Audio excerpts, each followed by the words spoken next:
एक सिंपल सा button click करते ही पसंदीदा सामान सीधे दरवाजे पर आ जाता है। सुनने में कितना आसान लगता है ना? लेकिन इस एक क्लिक और पार्सल मिलने के बीच एक बहुत बड़ा अदृश्य लॉजिस्टिक्स का जाल बिछा होता है। ये बिल्कुल एक इनविजिबल आइसबर्ग जैसा है, जिसका सिर्फ एक छोटा सा हिस्सा हमें दिखता है। आज के इस एक्सप्लेनर में हम इस ऑनलाइन लॉजिस्टिक्स और कस्टमर सर्विस की इस कॉम्प्लेक्स दुनिया को गहराई से समझेंगे। देखेंगे कि कैसे एक छोटी सी गलती पूरे ब्रांड को हिला सकती है। तो चलिए बिना किसी देरी के इसमें डाइव करते हैं। आज के इस सफर में हम इन 6 पॉइंट्स को कवर करेंगे। पहला, द ई कॉमर्स एक्सपेक्टेशन। दूसरा, मैनेजिंग ऑनलाइन लॉजिस्टिक्स। तीसरा, द कॉस्ट ऑफ फेलियर। चौथा, the customer service safety net. पांचवा, प्रोएक्टिव लॉजिस्टिक्स। और आखिर में, मेजरिंग सर्विस क्वालिटी। बस यही है हमारा रोड मैप। तो शुरू करते हैं सेक्शन 1 से, the e commerce delivery expectation. आखिर आज के टाइम में ऑनलाइन खरीदारी करने वालों की उम्मीदें कितनी बढ़ चुकी हैं। देखिए, बड़ी ग्लोबल ई कॉमर्स कंपनियों ने डिलीवरी स्पीड और सुविधा का स्टैंडर्ड इतना ऊंचा कर दिया है कि इस पूरे ट्रेंड को ही अमेज़नाइजेशन कहा जाने लगा है।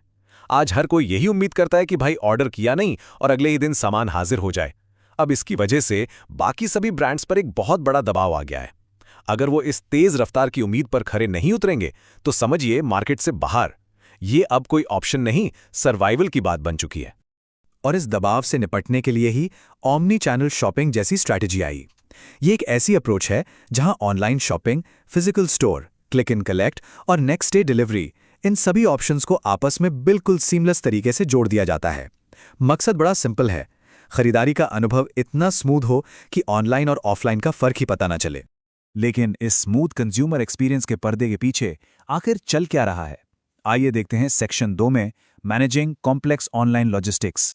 असल में किसी भी रिटेल सप्लाई चेन के 4 मुख्य हिस्से होते हैं: sourcing and procurement, manufacturing, warehousing and distribution और आखिर में रिटेलिंग।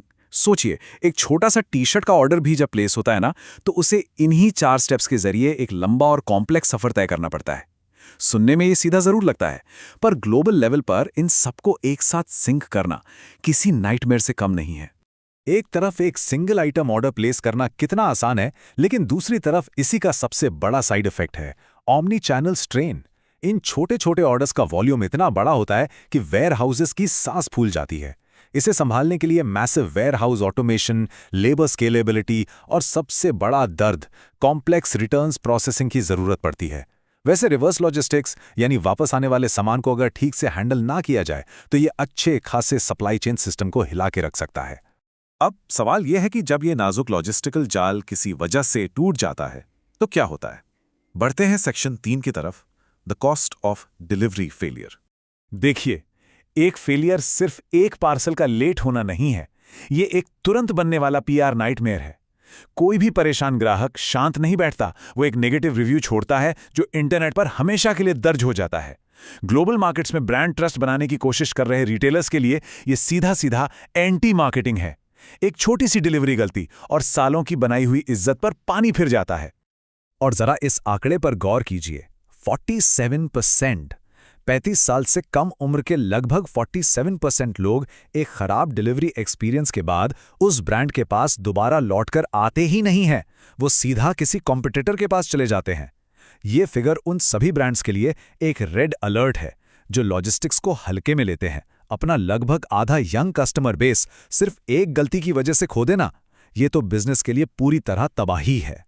खैर, ऑनलाइन रेपुटेशन और ग्राहक खोने की तो बात हो गई, लेकिन क्या इसका कोई और नुकसान भी है?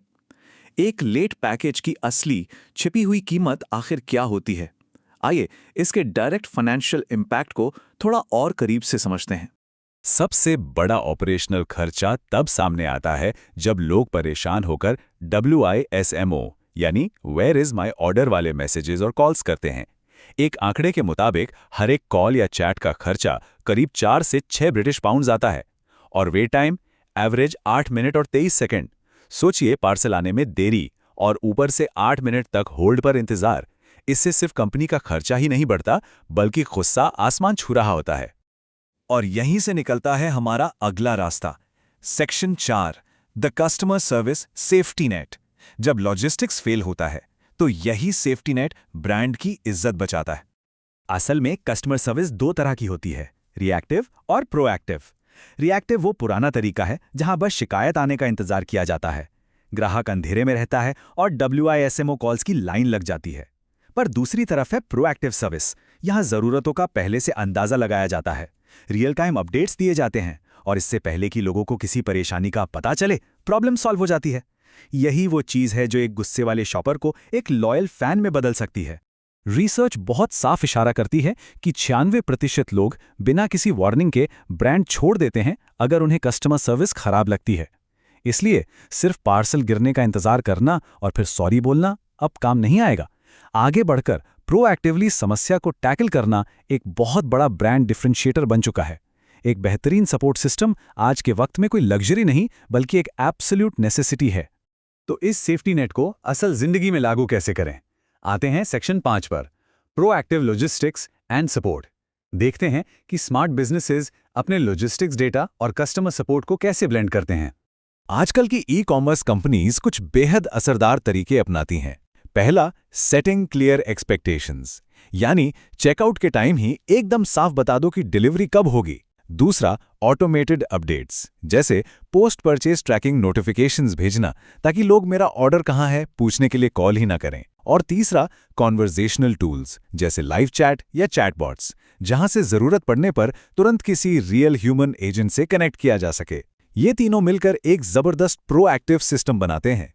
लेकिन पता कैसे चलेगा कि सप्लाई चेन ठीक से काम कर रही है या नहीं? इसके लिए रिटेलर्स कुछ मुख्य KPIs यानी की परफॉर्मेंस इंडिकेटर्स को लगातार ट्रैक करते हैं। इनमें order accuracy, order lead time, shipping cost per order, perfect order rate और सबसे ज़रूरी कस्टमर सेटिस्फैक्शन स्कोर या CSAT शामिल हैं। इन मैट्रिक्स पर गहरी नज़र रखकर ही कोई ब्रांड अपने लॉजिस्टिक्स को अपने सर्विस गोल्स के साथ अलाइन कर पाता है। और अब हम आते हैं अपने आखिरी हिस्से पर, जहां हम देखेंगे कि डेटा इस पूरी थ्योरी को कैसे साबित करता है। Section 6, measuring service quality. हाल ही में वियतनाम में ई-कॉमर्स लॉजिस्टिक्स पर एक बहुत ही डिटेल्ड एकेडमिक रिसर्च की गई। इस स्टडी का बेसिक मकसद ये था कि आखिर कौन से स्पेसिफिक लॉजिस्टिक्स फैक्टर्स हैं जो असल में कंज्यूमर लॉयल्टी तय करते हैं। उन्होंने डिलीवरी प्राइस, इंफॉर्मेशन क्वालिटी और ऑर्डर क्वालिटी जैसे अलग अलग फैक्टर्स को थॉरली टेस्ट किया ताकि ये पता लग सके कि लोग असल में सबसे ज्यादा वैल्यू किस चीज को देते हैं। और जानते हैं नतीजे क्या निकले? वो काफी हैरान करने वाले थे। सबसे ज्यादा इंपैक्ट डालने वाला फैक्टर डिलीवरी का टाइम, कॉस्ट या यहां तक कि प्रोडक्ट की क्वालिटी भी नहीं थी। नंबर 1 पर था कस्टमर सर्विस। हाँ, बिल्कुल सही सुना। उसके बाद दूसरे नंबर पर क्वालिटी ऑफ ऑर्डर और तीसरे पर डिलीवरी क्वालिटी का नंबर आता है। इसका सीधा सा मतलब यह है कि टेक्नोलॉजी और ऑटोमेशन चाहे कितनी भी आगे बढ़ जाएं, इस पूरी प्रोसेस में अच्छी ह्यूमन सर्विस और सपोर्ट की जगह हमेशा सबसे ऊपर रहेगी। तो इन सभी बातों का सार यही निकलता है कि अच्छा लॉजिस्टिक्स मैनेजमेंट और प्रोएक्टिव कस्टमर सर्विस दोनों को हमेशा हाथ में हाथ डालकर चलना होगा। एक जबरदस्त सप्लाई चेन बेसिक समस्याओं को शुरू में ही रोकती है और एक बेहतरीन कस्टमर सर्विस किसी भी अनएक्सपेक्टेड प्रॉब्लम को समय रहते सुलझा देती है। ये दोनों जब एक साथ सीमलेसली काम करते हैं तभी जाकर लॉन्ग टर्म ब्रांड लॉयल्टी और सक्सेस मिलती है। जैसे जैसे दुनिया भर में डिलीवरीज की रफ्तार और तेज हो रही है, लॉजिस्टिकल नेटवर्क्स और भी कॉम्प्लेक्स होते जा रहे हैं। तो ऐसे में एक आखिरी सवाल पर विचार जरूर कीजिए, क्या किसी भी ब्रांड की कस्टमर सर्विस उस तेज रफ्तार लॉजिस्टिक्स के साथ कदम मिला पा रही है, या फिर वो अभी भी सिर्फ गिरती हुई डिलीवरीज को पकड़ने का काम कर रही है? आज के वक्त में हर ई-कॉमर्स बिजनेस को इस नाजुक बैलेंस को समझना ही पड़ेगा।